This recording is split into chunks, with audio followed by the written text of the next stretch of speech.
नमस्कार. नागपुरी मेजवानी चॅनलवर मी पौर्णिमा तुमचं मनापासून स्वागत करते.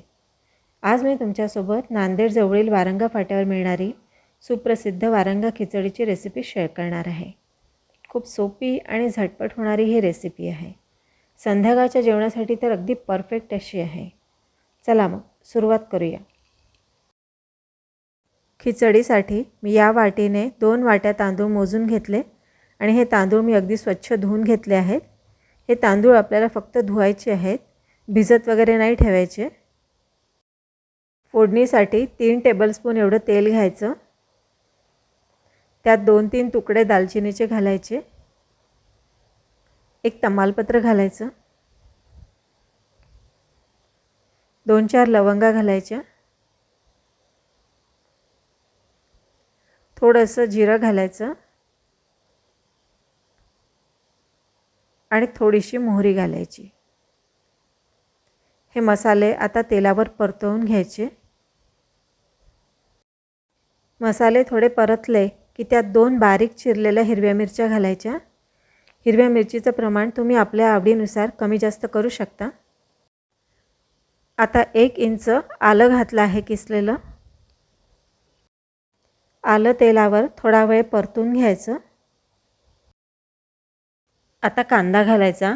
मी 2 मोठे कांदे बारीक चिरून घातले आहेत. या खिचडीला कांदा थोडा जास्तच लागतो. कांदा थोडा मऊसर होईपर्यंत आपल्याला परतायचा आहे. आता 1 टीस्पून एवढी काळी मिरी पावडर घालायची. 1 टीस्पून एवढी हळद घालायची. आता हे मसाले छान परतून घ्यायचे. मसाले आता परतले गेले आहेत. आता यात धुतलेले तांदूळ घालायचे. आपण 2 वाट्या तांदूळ घेतले आहेत. तांदूळ घातल्यावर पुन्हा छान परतून घ्यायचं.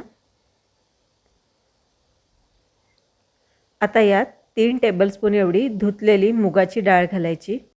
या खिचडीमध्ये डाळीचं प्रमाण खूपच कमी असतं. आता चवीनुसार मीठ घालायचं यात.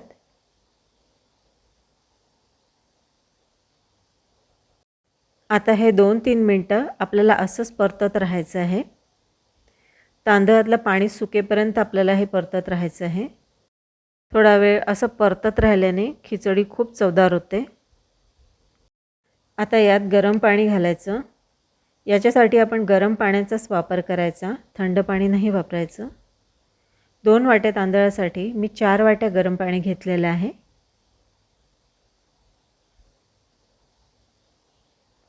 आता यात 1 चमचा गरम मसाला घालायचा. आता याला 1 उकळी येऊ द्यायची. छान उकळी आलेली आहे आता. आता याला झाकण लावून 3 शिट्ट्या आपल्याला काढून घ्यायच्या आहेत.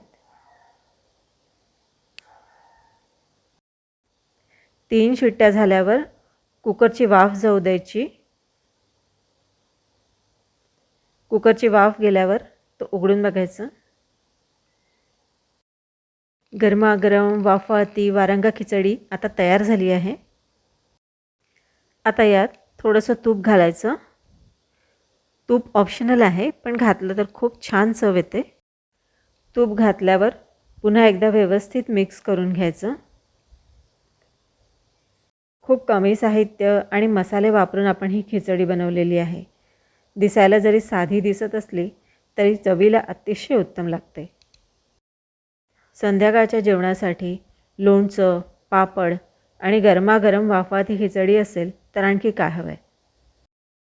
वारंगा फाट्यावर मिळणारी ही खिचडी आता तुम्ही घरच्या घरीही बनवू शकता आणि एन्जॉय करू शकता. शेवटी खिचडीवर छान हिरवीगार कोथिंबीर पेरायची. तुम्हाला हवं असल्यास तुम्ही शेव वगैरे पण घालू शकता. तर अशी ही वारंगा खिचडी तुम्ही करून बघा. आणि ही रेसिपी जर तुम्हाला आवडली असेल तर लाईक, शेअर, कॉमेंट करायला विसरू नका. चॅनलवर जर नवीन असाल तर सबस्क्राईब अवश्य करा. पुन्हा भेटू नवीन रेसिपीसह. तोपर्यंत गुड बाय.